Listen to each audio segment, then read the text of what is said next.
Hi everyone. So we are going to start reading Charlotte's Web. You all should have a copy of the book so you can follow along while I read it. If you haven't seen my videos before, I'm Miss Dalton. I'm Mr. Warner's student teacher, and now I'm going to make videos for all the third grade classes and not just Mr. Warner's class.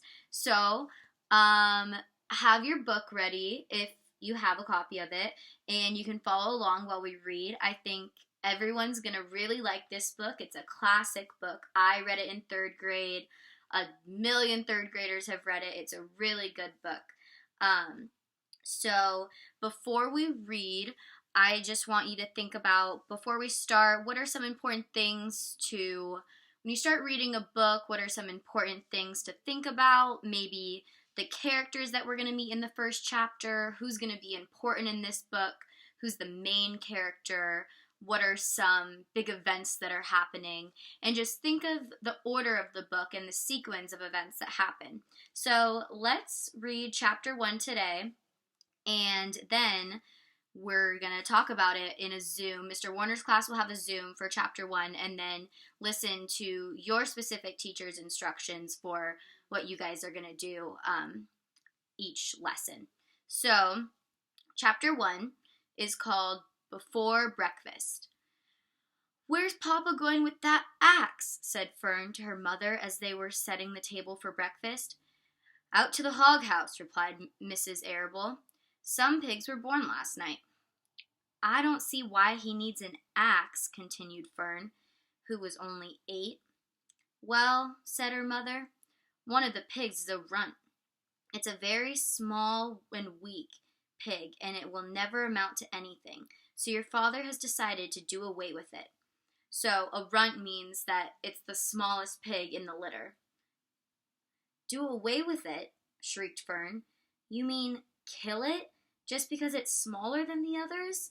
Mrs. Arable put a pitcher of cream on the table. "Don't yell, Fern," she said. "Your father is right. The pig would probably die anyway."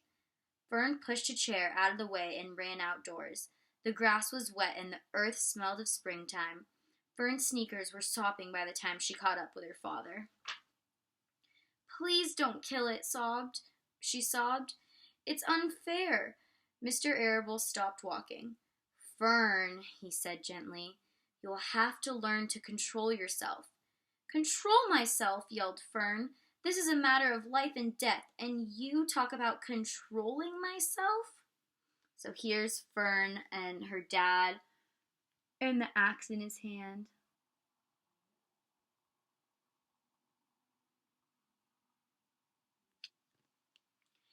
Tears ran down her cheeks, and she took hold of the axe and tried to pull it out of her father's hand.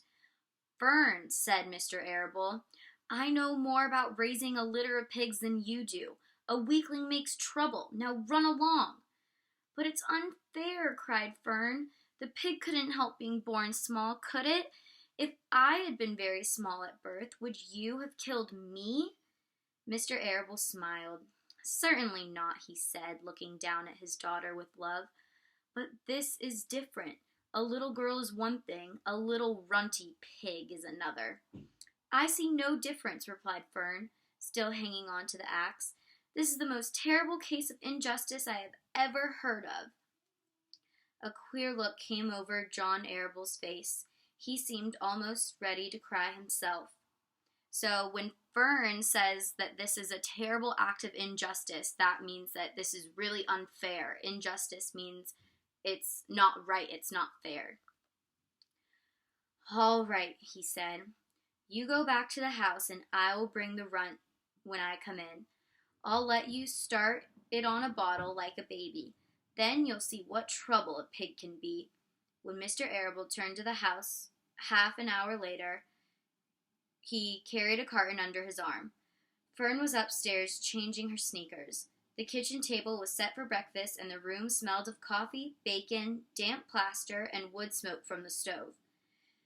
"Put it on her chair," said Mrs. Arable. Mr. Arable set the carton down at Fern's place. Then he walked to the sink and washed his hands and dried them on the roller towel. Fern came slowly down the stairs. Her eyes were red from crying. As she approached her chair, The carton wobbled, and there was a scratching noise. Fern looked at her father.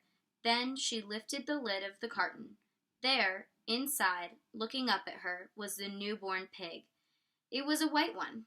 The morning light shone through its ears, turning them pink. "He's yours," said Mr. Arable, "saved from an untimely death, and may the good Lord forgive me for this foolishness." Fern couldn't take her eyes off the tiny pig. "Oh," she whispered. "Oh, look at him. He's absolutely perfect." She closed the carton carefully. First she kissed her father, then she kissed her mother, then she opened the lid again, lifted the pig out, and held it against her cheek. At this moment, her brother Avery came into the room. Avery was 10.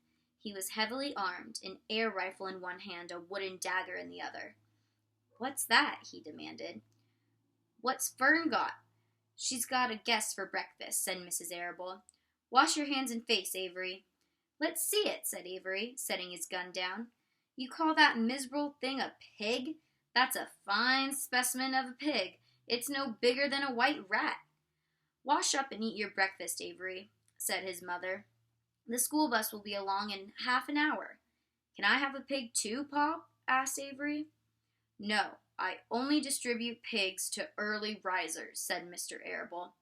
Fern was up at daylight trying to rid the world of injustice. As a result, she now has a pig. A small one, to be sure, but nevertheless a pig.